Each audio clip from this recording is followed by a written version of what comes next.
कुछ ऐसे पाप है जिनका फल मौत है, व्यभिचार, चोरी, हत्या, ऐसे पाप है जिनका फल मौत है। बाइबल कहती जब दाऊद ने पाप किया बेशबा के साथ तो परमेश्वर नाराज हुआ।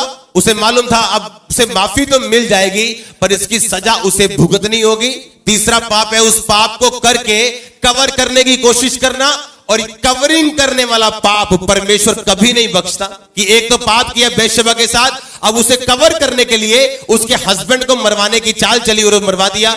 परमेश्वर ने कहा जब तूने बेशबा के साथ पाप किया तो मैं क्रोधित हुआ था, लेकिन जब तूने उसके पति को मरवा दिया मेरा क्रोध भड़क उठा। अब तेरे घराने में तलवार चलेगी, जो तूने किया वो तेरे साथ किया जाएगा, क्योंकि तूने कवरिंग करने की कोशिश की।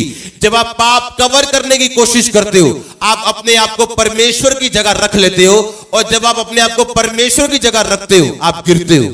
आप जानते हैं कवरिंग करने वाले इंसान, एक तो चोरी की, अब उस चोरी को छुपाने के लिए सारे रिकॉर्ड चेंज हो रहे, कुछ चीजें मिटाई जा रही, कुछ चीजें नहीं की जा रही। एक तो चोरी की और उस चोरी के रिकॉर्ड को खत्म करने के लिए 10 पाप और किए, और ऐसे पाप को परमेश्वर कभी नहीं बख्शता।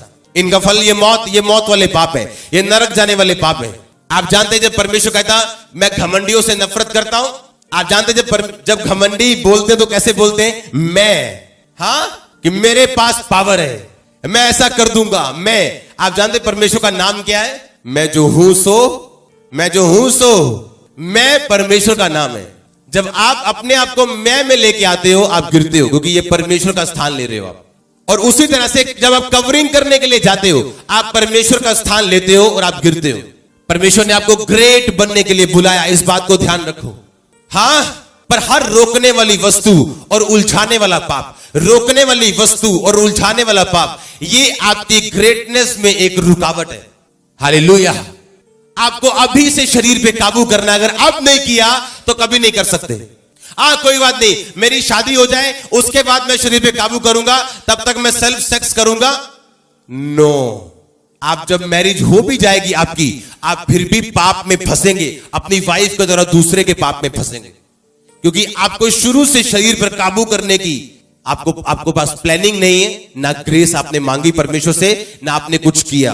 हाँ, वो एक स्पिरिट है। आज आप कुंवारे इसलिए आप ये काम कर रहे हैं, कल आप मैरिड हो जाएंगे तभी भी आप फंसेंगे। क्यों? क्योंकि ये एक स्पिरिट है जिसपे आज आपको काबू करना है। अगर आप ग्रेट बनना चाहते हो आप सेवा करो, काम करो, प्रेयर करो, लेकिन अगर ये शारीरिक बातें आप में हैं आप बेअसर हो, आप बढ़ नहीं सकते, ना ग्रेट बन सकते हो। लोगों के सामने आप प्रीचर होंगे, लोगों के सामने सिंगर होंगे, लोगों के सामने आप वॉलंटियर होंगे, लेकिन आपको अंदर से पता होगा आप खाली व्यक्ति हो। हालेलुया। आपको तब पाप पे काबू नहीं करना जब आप मैरिड हो जाएंगे।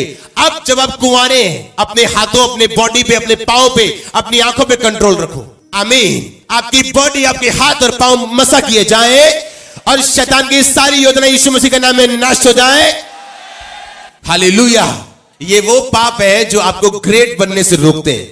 अब आप किसी लड़की के साथ गलत तो नहीं है, या किसी लड़के के साथ गलत तो नहीं है, लेकिन अकेले कमरे में अपने आप के साथ ही आप गलत हैं, तो आप भूल जाओ। आप क्रिश्चियन रह सकते हो, वेरी गुड क्रिश्चियन रह सकते हो, पर ग्रेट क्रिश्चियन आप नहीं रह सकते। आपकी बॉडी के ऊपर आपका कंट्रोल नहीं। बाइबल कहती, पौलुस ने कहा अपने स्पिरिचुअल सन से कि जब तू परमेश्वर का काम करे तो जितेंद्रिय होना, जितेंद्रिय। हालेलुया। अगर आज मैं अपनी रसोई में जाऊं और अगर सबसे टेस्टी चीज अपने मुंह में डालूं और मेरे दिल में आ जाए मैंने फास्टिंग करनी, मैं उसे उगल सकता हूं उसी वक्त, मुझे कोई प्रॉब्लम नहीं। उस रोजे को मैं 7 दिन तक लेके जा सकता हूं, मुझे कोई प्रॉब्लम नहीं। हालेलुया। मुझे आज भी याद है जब शुरू में हम प्रार्थना करने के लिए बैठते थे तो कई बार बोर होते थे प्रार्थना में हम, क्योंकि एक नए बंदे को जो सिर्फ 2-4 दिन का, 2-4 हफ्तों का मसीही हो, उसको आप 3 घंटे अगर प्रार्थना में बैठा दें तो एक दिन तो बड़ा अच्छा लगता है, दूसरे दिन प्रार्थना बड़ी अच्छी लगती है, तीसरे दिन, पर चौथे दिन आप बोलते हो क्या यार क्या हो रहा है, ये हो नहीं रही प्रेयर। पर अगर आप लगातार बैठे रहो, आप बैठे हो, आप बैठे हो, आप बैठे हो, आपका शरीर कुछ भी कहे आप बैठे हो। और आज अगर हम बैठे 6 घंटे तो महसूस नहीं होता हम 6 घंटे प्रेयर करके आए। ऐसा लगता है नॉर्मल रूटीन हो गई हमारी लाइफ में कि जाना है और रात प्रेयर करनी, सुबह आना है और प्रीच करना है, जाना है फिर प्रेयर करनी। और ये बड़ा काम नहीं लग रहा, एक रेगुलर सा काम लग रहा है। हालेलुया।